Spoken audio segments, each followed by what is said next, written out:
ci ha messo a disposizione molti materiali su cui lavora. Il Service Act, il Digital Market Act, la direttiva sulla governance dei dati, la strategia europea complessiva sulla innovazione nell'industria, dalla produzione delle batterie alla produzione delle energie rinnovabili, quindi davvero un volume di attività enorme. Aziona anche questo ambizioso progetto di Industria 5.0. E con questo parere noi ovviamente vogliamo provare, come dice il titolo stesso, a chiederci ma che fine ha fatto Industria 5.0? Se ne è parlato con un documento molto importante proposto dalla Commissione e poi in realtà sopravanzano alcune novità. Da un anno a questa parte si parla quasi esclusivamente di intelligenza artificiale e chat GPT, però c'è un'infrastruttura dell'innovazione industriale che deve tener conto di una complessità e di una necessità di profondità molto importante, che parte dai livelli altissimi della super innovazione a quelli più di base, e noi dobbiamo fare in modo che un sistema imprenditoriale economico come quello europeo, fatto per oltre il 90% di piccole e medie imprese, sia in condizioni di avanzare dentro questa progressione, senza trascurare anche la dimensione sociale. Questa è un po' l'ambizione che si pone questo parere, cioè accoglie, sostiene l'idea di accompagnare Industria 5.0, di accompagnare l'Europa a essere protagonista dentro i processi di trasformazione industriale, recuperando anche molto terreno perso, perché in passato,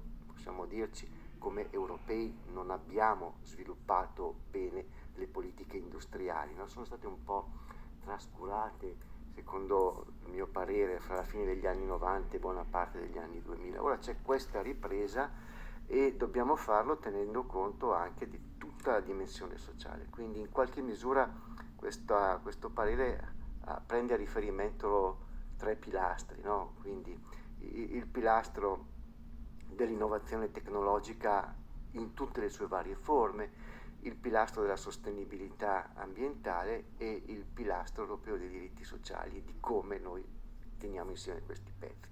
Questo è il lavoro che abbiamo cercato di fare e io mi fermo qui e restituisco il microfono al Presidente e sentiamo anche Guido, credo.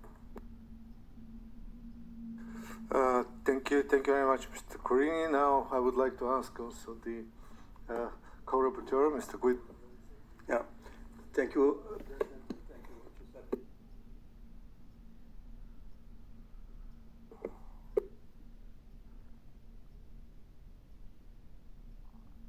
Now it's okay. Yeah, okay. So I said thank you, Giuseppe, for calling me the brain of this opinion. But in fact, the real brain of this opinion sits in front of me. It's the DG Research and Development, because they developed this Vision 5.0 in 2021 in a famous paper, and this is the reason, in fact, why we are making this opinion here, and their vision started from a criticism on Industry 4.0, saying that this 4.0 was too much oriented to digitalization and automation, and didn't took into account sufficiently new dimensions like human centrism of work organization, resilience of companies, and sustainability of companies. So they broadened the concept of Industry 4.0. And it's indeed a pretty theoretical concept, and now the challenge is to put this in practice. That will be up to us, social partners in industry, to do that. But in fact, to us, as trade unions, human centrism is not new. I still remember the beginning of the 80s when in Flanders, I'm from Belgium, we launched this big campaign, Third Industrial Revolution Flanders, and the campaign poster was about a human hand touching a robot hand. Already then it was about human centrism, and in 83 or 85 we created a collective agreement about introduction of new technologies at the shop floor, information consultation. It was already, that's 40 years ago. So, and then I remember also later on, we even set up an institute to deal with the social impact of new technologies. And the Netherlands, they did the same thing at that time. And more recently, we have both in the Netherlands and also in Flanders, we have had these campaigns about workplace innovation. Jacob was very much involved in this.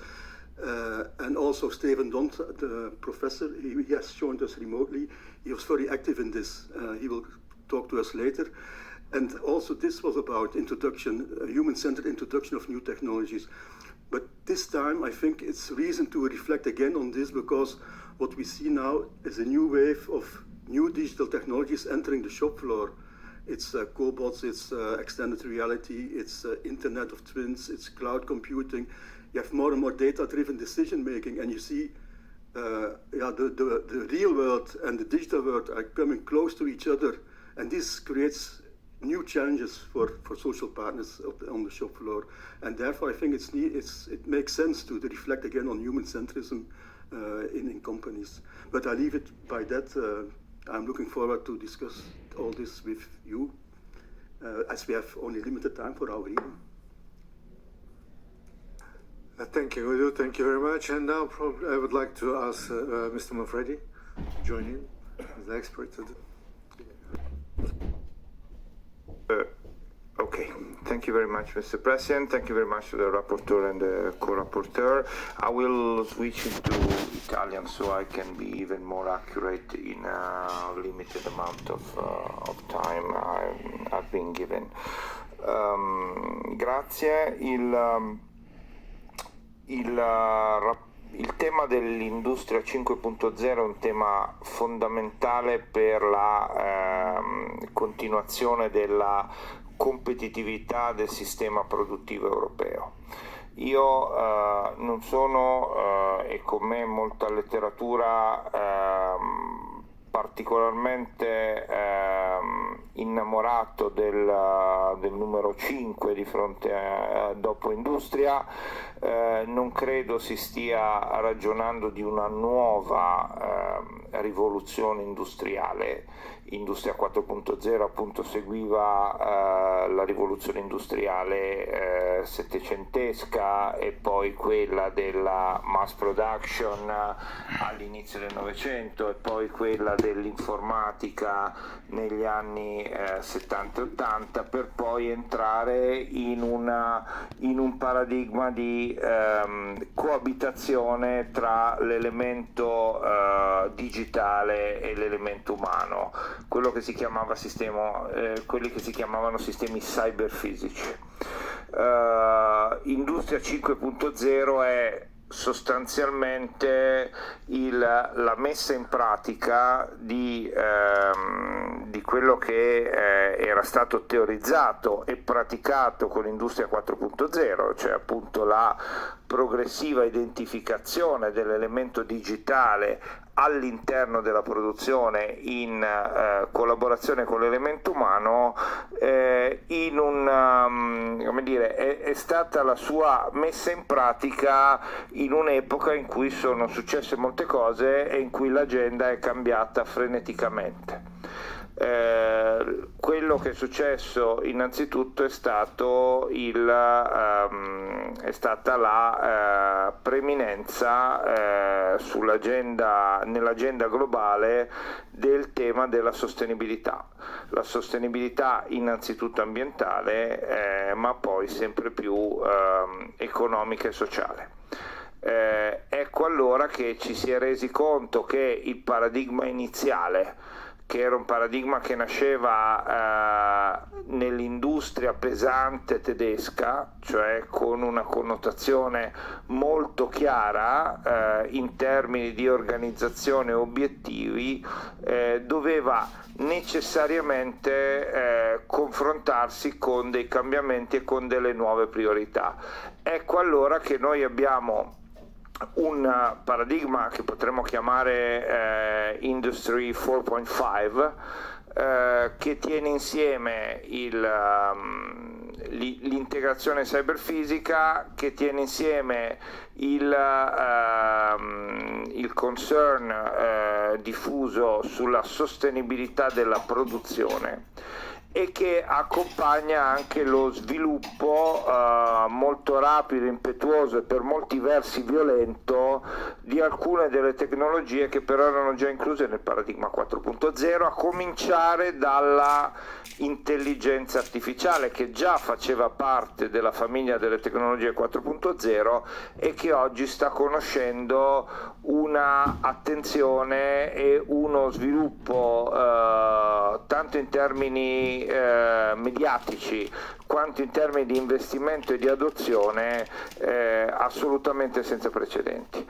Questo pone delle questioni, pone dei problemi di sostenibilità occupazionale che sono molto forti, per cui queste tecnologie possono avere un effetto labor saving che è giusto tenere presente, e possono averlo soprattutto in settori che si pensava prima fossero in qualche modo immuni. Penso soprattutto ai servizi avanzati, che sono quelli che saranno e che sono già stati impattati più direttamente dall'avvento dell'intelligenza artificiale, e pone poi delle questioni più generali di rischi sociali, ripeto, non tanto e non solo in termini di occupazione, che pure è un tema fondamentale, ma quanto anche in termini più generali di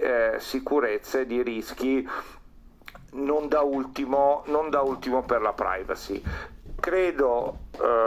Crediamo da questo punto di vista che non sia che sia ingenerosa la battuta che circola, per cui si dice che America innovates, China replicates and Europe regulates.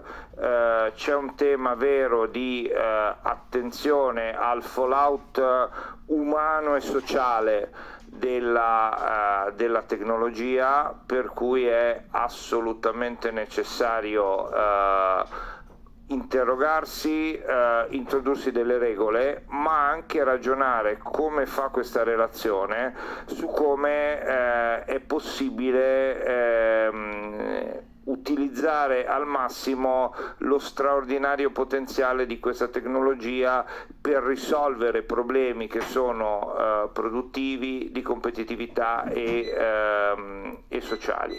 Il tema fondamentale, e mi avvio a concludere, i temi fondamentali sono due.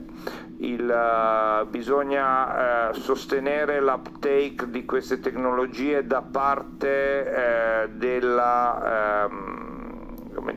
da parte del tessuto diffuso dell'impresa europea, che è fatto essenzialmente di piccole e medie imprese, per cui è necessario immaginare come queste tecnologie possano essere rese più sostenibili e più comprensibili finanziariamente ed organizzativamente. E per questo è importante, il report lo dice, non ragionare in termini di technology first, ma ragionare in termini di business first.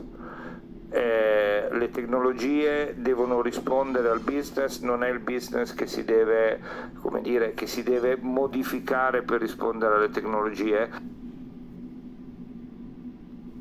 Degli obiettivi di policy che guardano più alla diffusione delle tecnologie, ma non possiamo perderci per questa ragione il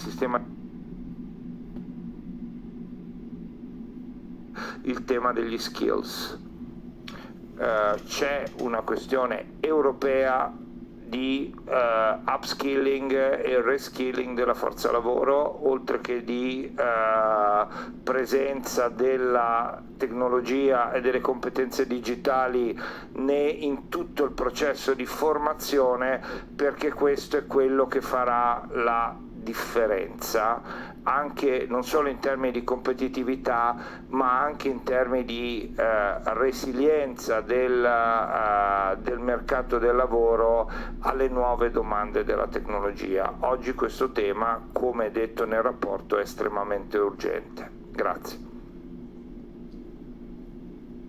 Thank you, Mr. Manfredi. Before opening the general debate, I just would like to add to what you mentioned that we had since 2019 even bilateral negotiations with different countries regarding the continuation of Industry 4.0, and especially when it came to the free trade agreement and strategic partnership agreement with Japan, the Japanese side proposed the terminology Society 5.0 instead of Industry 5.0. And the idea has been that the technological level, what you actually mentioned, that technological level comes to a more higher level of the connectivity and connected society, as they mentioned at that time.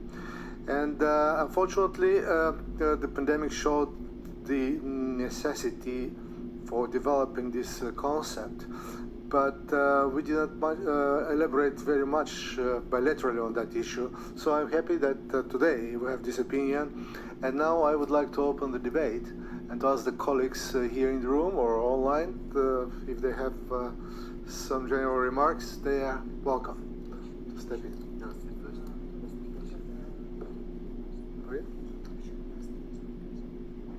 Oh, okay.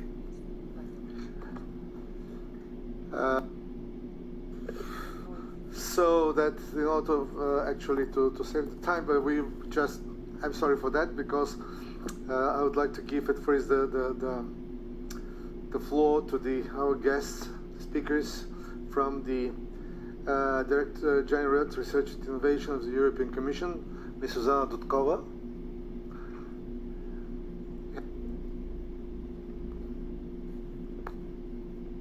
Thank you very much, and good morning to everybody. I will try to be short because it's better to have, let's say, broader discussion and time for question and answers. First of all, we would like to appreciate invitation to this discussion, and also we would like to appreciate the fact that the European Economic and Social Committee is initiating this own opinion on Industry 5.0. It is also a signal towards the European Commission and a signal about the raising importance of the concept or framework as such. We can go to the next slide. Yeah, I wanted to start just with a few definitions, but maybe just to underline what is important from our perspective when we talk on or about Industry 5.0. Industry 5.0 as such is a transformative model that reflects the evolution, and I want to underline this word evolution of post-pandemic thinking, and it combines these learnings from the post-pandemic and combines it with the ongoing twin transition-driven challenges. So, as it was already explained in the ESIR policy brief, it recognizes the power of industry to achieve societal goals, and it places the well-being of the industry worker at the center of the production process. Of course, it is the industry which invests in skills, promotes talents, diversity, and worker empowerment. We can go to the next slide, please. Yeah, so as I said, very often when we discuss with stakeholders or partners, we see a kind of comment or question that why we need yet another, let's say, new concept or new framework. And we always answer that Industry 5.0 is not a revolution. It's evolution, and when we see it in the context of Industry 4.0, I would say that it nests Industry 4.0 approach in this broader perspective, and it provides a holistic or complex view on industry as such, and in particular on, I would say, new challenges which we now see during the ongoing green and digital / twin transition. We can go to the next slide. So what does it mean, this holistic or complex approach to the three pillars of Industry 5.0. In particular, when we talk about human centricity, again, very often in discussion with our stakeholders, human centricity is somehow narrowed to new technologies only. Yeah? Of course, I would say human-centric application and design of technologies is one of the key elements or components of human centricity. However, we have to place this into, I would say, this complexity view. So when we talk about human centricity, in addition to the discussion on human-centric design and application of new or innovative technologies, we should also talk about learning ecosystems, learning organization models, and I'm sure that Professor Stephen Dont, who is one of the next speakers, will also elaborate more on this aspect. Then, of course, at company level, we need to also talk about diversified, inclusive workforce, well-being, impactful customers and community relations, social dialogue, purpose-driven organizational model, etc. So it means that really, in addition to technologies as such, which are very important, and when we talk about human centricity, we should also consider and see these other important elements. The same applies for sustainability and resilience. You can see on the screen some of the very important components under sustainability and resilience. Maybe I will just zoom in on resilience and underline that again, under resilience, very important is supply chain flexibility, but again, it is not the only aspect of resilience as such. And as you can see on the screen here we are talking about also of course, financial resilience, and this is very important if we want to build a business case now for Industry 5.0, and then also robust and scalable IT, cybersecurity infrastructure, investment in R&I and intellectual assets, etc., etc. We can go to the next slide. Yeah, so very briefly, what we do in DG R&I in terms of actions to support implementation and acceleration of Industry 4.0.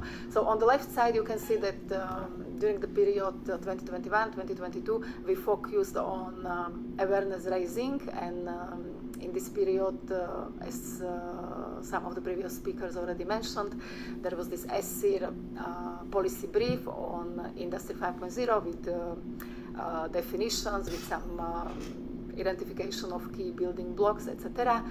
Then in 2022, we organized a roundtable with key industrial leaders, and then also during 2022 edition of R&I Days, there was a first ever Industry of the Future with award winner was a kind of Industry 5.0 pioneering company.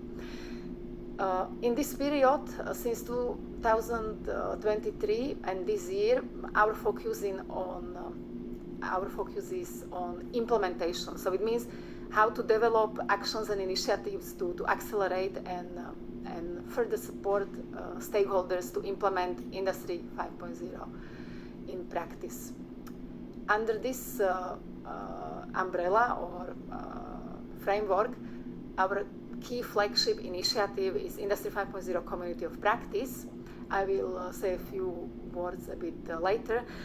And then also, still before the summer break, we are going to publish an ERA study for industrial technology roadmap on human-centric enabling technologies and organizational innovations for industry. We can go to the next slide. I will just very quickly, maybe next slide, thank you. I will just very shortly explain our Industry 5.0 Community of Practice. So basically we launched this Community of Practice in November 2023. The idea was really to connect the dots, because of course we have some Industry 5.0 pioneers from different sectors, from different innovation ecosystem stakeholders, groups, etc. And we wanted to make sure that we put them together, we bring them together so that they can share good practice, they can initiate new partnerships, they can also work together, and we can together also discuss what could be done in the future to further support and accelerate the implementation of this concept in practice.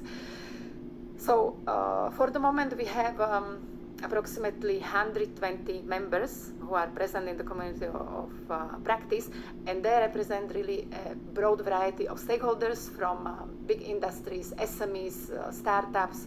We have member states, we have public-private research organizations, we have industrial clusters, investors, we have universities, regional, local authorities, etc.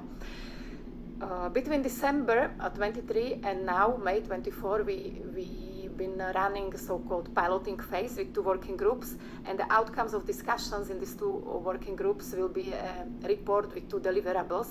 First of them, it will be thematic analysis report with focus on learning ecosystem and learning organization as a precondition or enabler of Industry 5.0 at, let's say, at practical level.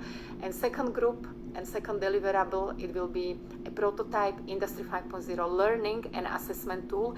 This is rather for company level, and here we really tried to develop a kind of structure or this tool, which is composed of 2 key parts. One helps to better understand what are the key, let's say, subcomponents of the 3 pillars. The second one is visualization, and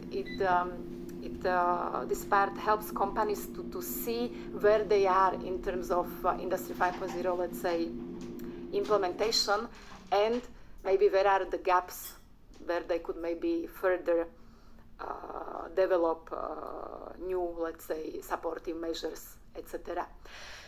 I'm also very happy to inform you that yesterday we published at our website simplified criteria to join the community of practice. So you can see the link. It is on our website. There is an application form, and all the interested stakeholders could apply to join the community of practice.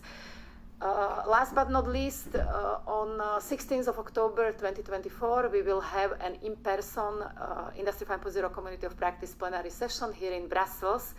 And during this session, we would like to discuss with our members future orientations of the Community of Practice for beyond 2024, and to also adopt some key priority areas for our future work. If I'm not mistaken, this was my last slide. Yes, I think this one we can skip, and I will stop here. And so I'm ready to answer your possible questions. Thank you very much. Thank you very much for your presentation, Mr. Koop. I believe that after that we can have some additional questions. But now we have to continue with the. I would like to invite the second intervention. Ms. Aurora Rossi, Policy Advisor of Industrial Europe. Ms. Rossi, you have the floor. Yeah, thank you, and thank you for the invitation. I'm glad to be here with you. I had a presentation as well. I will speak on behalf of Industrial Europe. That is a trade union federation representing workers in industries across Europe. And what I will present is our understanding and political position on Industry 5.0 and why it's important to be involved in the topic and why it's important for workers. I'm waiting the presentation, but if I can go ahead.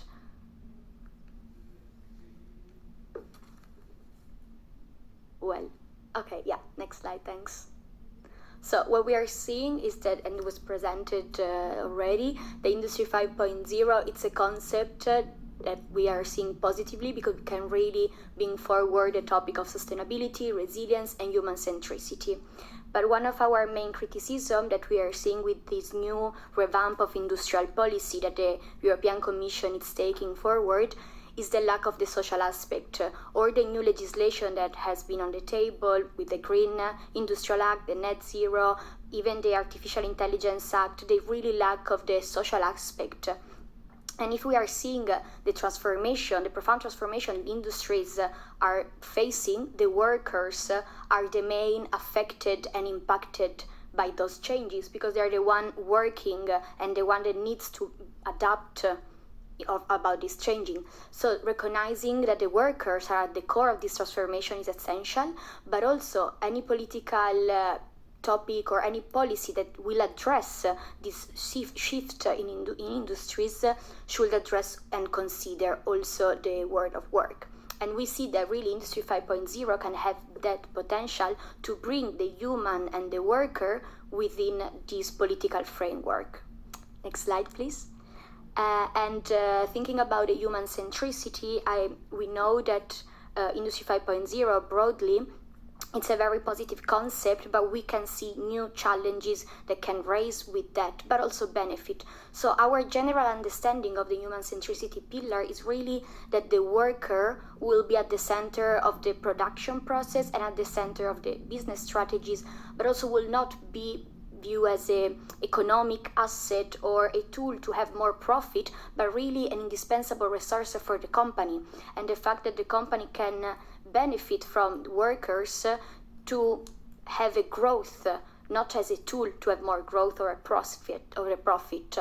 So really the goal for us in Industry 5.0 and the human centricity pillar is to empower and engage workers, but also not only with a skills investment and the skills dimension that, as we're facing in Europe, a huge skills shortages will be essential in the near future, but also with a stronger social dialogue and collective bargaining, because we are also seeing the country that implement and has a high level of social dialogue and collective bargaining, the technology and the transition, it's implemented way better. And in the workplace, we can see that the phase out is going in a better way than countries that unfortunately don't have the same tool and the same strong collective bargaining. And we can see that with having the workers as a core of Industry 5.0, there's an anticipation and adaptation of change way higher. And it's what we will need with the digital and with the twin transformation. So what we can see from Industry 5.0 is that it aims at combining the efficiency of the technology, so all the digital wave that now it's even more high, with the creativity, the skills and the capability that workers have. And that it's a good balance in order to not have workers left behind and be replaced by technologies. And just to reiterate that the contribution that Industry 5.0 can bring to industrial policy is really this social pillar and this social aspect. But of course, that doesn't come without challenges and risks. Generally, I would like to say that digitalization for us is not negative or positive. It depends how it's shaped in the workplace and how the applications are done. So those challenges, they already exist, but they can be even more strong and acute.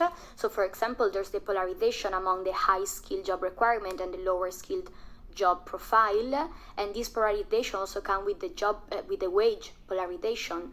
And the risk is that if it's not addressed, that can even, the division can even grow.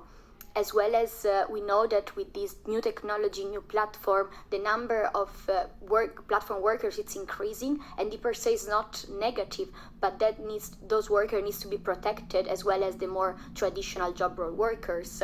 An example that was recently passed is the Platform Worker Directive, but it's not enough to protect workers that are working in that environment. And just to go briefly, we are seeing that now with the new technology, we have a reduction in the autonomy of workers. They are mainly following, for example, an algorithm, and they need to follow instruction, and that reduce the autonomy in the workplace, but also in the way that they are working, and as well as surveillance and monitoring that unfortunately there is some legislation like the GDPR European level, but it's not really enough So we see that this Industry 5.0 can try to tackle those challenges. If we go next slide, please. I will try to be short. And on the sustainability pillar, we are seeing that the European ambition to reach the target, the net zero target, are quite ambitious. And it's a strong industrial plan, but again, it lacks of a social plan. There's no a concrete plan for those workers that are working in those transformative industry that will not have a job tomorrow, or they will need to transfer in another industry. There's no plan for those workers. So it's positive that the sustainability pillar, it's based on the circular economy that for us can bring new job profile, new jobs, and good industrial jobs if they are well tackled, and it's more opportunity. But of course, it's a way to have a new manufacturing industry in Europe that is more sustainable, but also socially responsible. Even all it could be positive, but we see again risks. The main challenge is investment.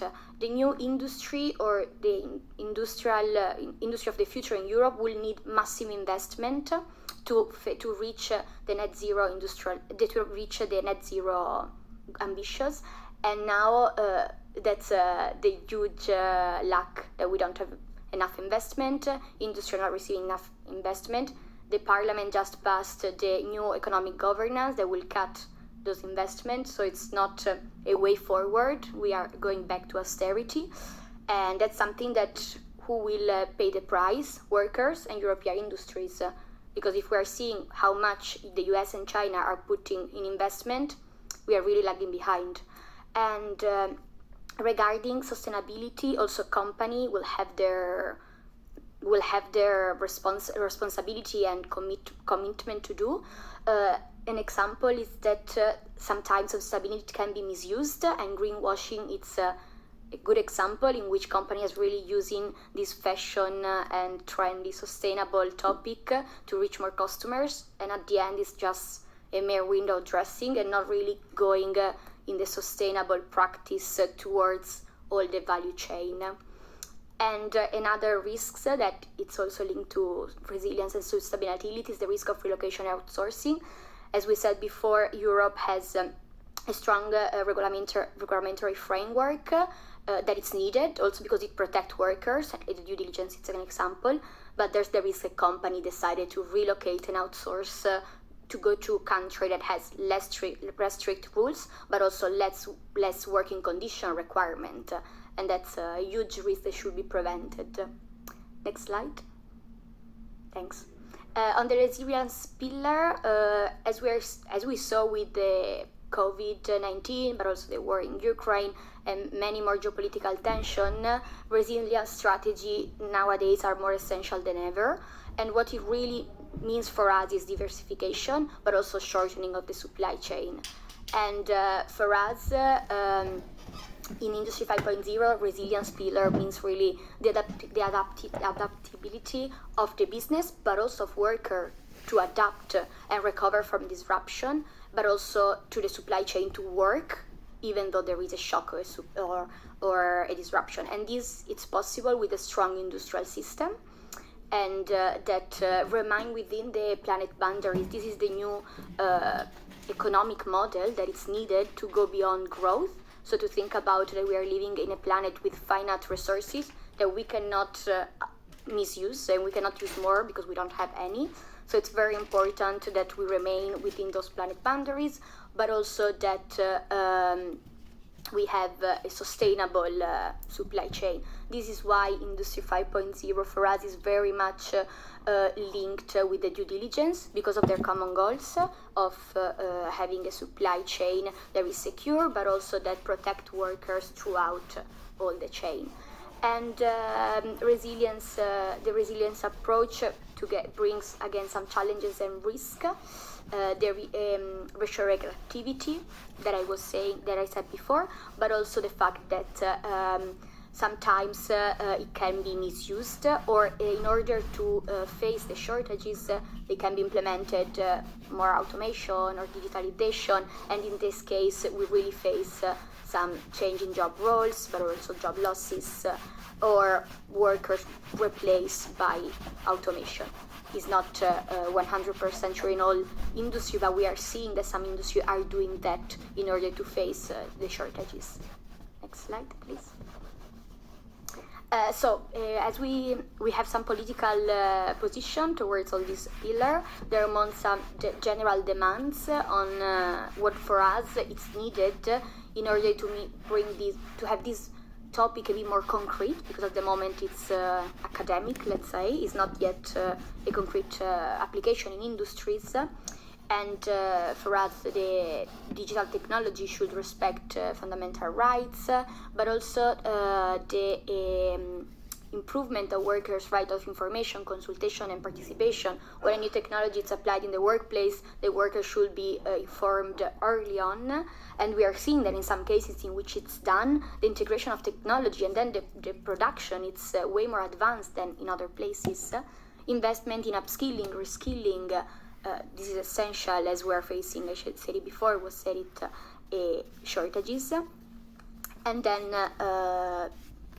as we said, that due diligence, social dialogue for us is essential. This is why we call on transparency from company. That's what it's needed, as well as when company goes for reallocation or disruption, to really implement the human-centric pillar and to bring the workers upon the information and consultation on those topics. And on the sustainability, as I said throughout all my presentation, the social pillar is really what should be implemented in all this social legislation and industrial policies, as well as the commitment that industry should have to integrate in a good manner the Industry 5.0 as a whole. Next slide, please. And to conclude, we see that there is a link between the Industry 5.0 and industrial policy general, and we can see that it could bring and could drive forward a good industrial job agenda. It can bring good industrial jobs if all the pillars are well applied and implemented, but also can bring in the European industrial policy this societal implication. So although we see that it can really benefit because the workers will be ahead, up front, we see some risks. First is the lack of